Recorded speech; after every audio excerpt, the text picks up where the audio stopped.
Tim Cook is no Steve Jobs, and that may be a good thing. As posted on Forbes, written by Greg Sattel. There's no doubt Tim Cook has a very tough job. When he stepped in as CEO of Apple, he was following in the footsteps of one of the most, if not the most, iconic entrepreneurs in history. Every step would be scrutinized by a legion of die-hard fans and magnified a thousandfold. Yet Cook performed admirably. The stock has more than doubled since he took over in August 2011, and Apple just posted the best quarter for any company ever. Despite aggressive share buybacks, the company is still sitting on a mountain of cash, more than $170 billion. Tim Cook is no Steve Jobs, and that may actually be a good thing. Unlike the bombastic Apple founder, he's been even-keeled, launching no vendettas and creating no controversies. Although there's been a lack of blockbuster launches, the company is an operational wunderkind. Here's how Cook is doing things differently than his famous predecessor.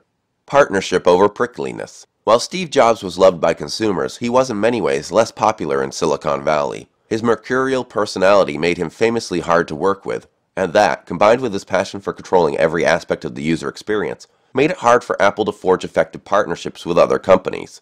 In a joint interview with Bill Gates shortly before he died, Jobs himself acknowledged the problem.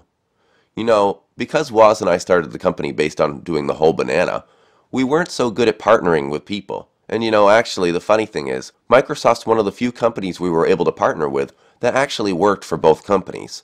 And we weren't so good at that, where Bill and Microsoft were really good at it, because they didn't make the whole thing in the early days, and they learned how to partner with people really well.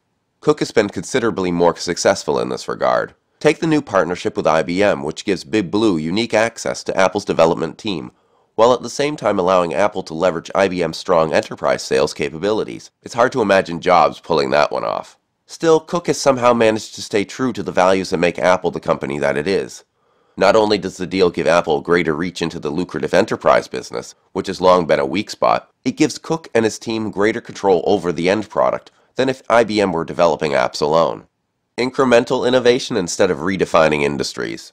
Steve Jobs was an incredible creative force. Soon after returning to Apple, he launched the iPod, iPhone, Apple Store, and iPad in quick succession, redefining entire industries in the process. It was his ability to see what we wanted before we even knew we wanted it that made him unlike anyone else. Cook, on the other hand, has made few waves. Apple Pay, while promising, is merely an incremental innovation, notable mostly because Apple is doing it. It may be better than PayPal or Google Wallet, but it's not tremendously different. The jury is still out on the iWatch, but only the most rabid Apple fans think it will be another iPhone. What's crucial to understand is that Apple is a much bigger company than when Jobs ran it, with a considerably larger stable of products. Yet still, as John Gruber points out, the company is still able to put out exciting new products every year, with innovative features and cutting-edge performance, and then deliver tens of millions of them without a hitch. No company on earth can match that record of speed, scale, and quality performance. Nobody. Can Tim Cook avoid Steve Ballmer's fate? It's hard to talk about Apple without mentioning Microsoft at some point. Both Tim Cook and Steve Ballmer took over iconic companies from legendary CEOs. Ballmer was held in such low regard that Pando Daily proclaimed him the worst CEO ever. Can Cook avoid the same fate?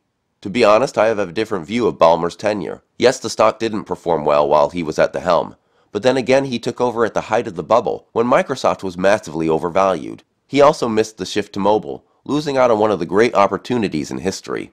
On the other hand, he created a string of billion-dollar businesses, introduced Xbox and Kinect, which at the time was the fastest-selling consumer device ever, and more than doubled the size of Microsoft's business.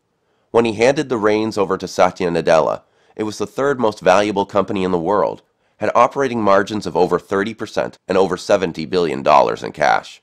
If Cook remains CEO for a decade or more, it's likely that he, like Ballmer, will miss a major shift. But if he continues to operate the company well, Apple investors will be well served. Disclosure: I'm a passive investor in a fund, which includes Apple and its holdings. The difference between an entrepreneur and an executive. Steve Jobs was a legendary entrepreneur, maybe the best ever. Like many entrepreneurs, he was creative and mercurial, often prickly, but never boring. He dreamed up new products and established entirely new markets. Yet the last thing Apple needs now is another Steve Jobs. Today, Apple is no underdog, but an incredibly large and complex business, with $200 billion in revenues and a massive supply chain. It doesn't need to create new blockbusters as much as it needs to build on the ones it already has. That in itself is an incredibly hard job, and at this point, Tim Cook seems very good at it. That's the difference between an entrepreneur and an executive. Entrepreneurs are poets, thinking up big ideas and inspiring others with the power of their vision. Executives manage in prose, making sure that things run smoothly and meeting the needs of employees, partners, and consumers. These are bright days for Apple. Surely there will be darker ones ahead. No company can avoid a misstep now and then, or a string of bad luck. But in any case, Apple is lucky to have Tim Cook running the company.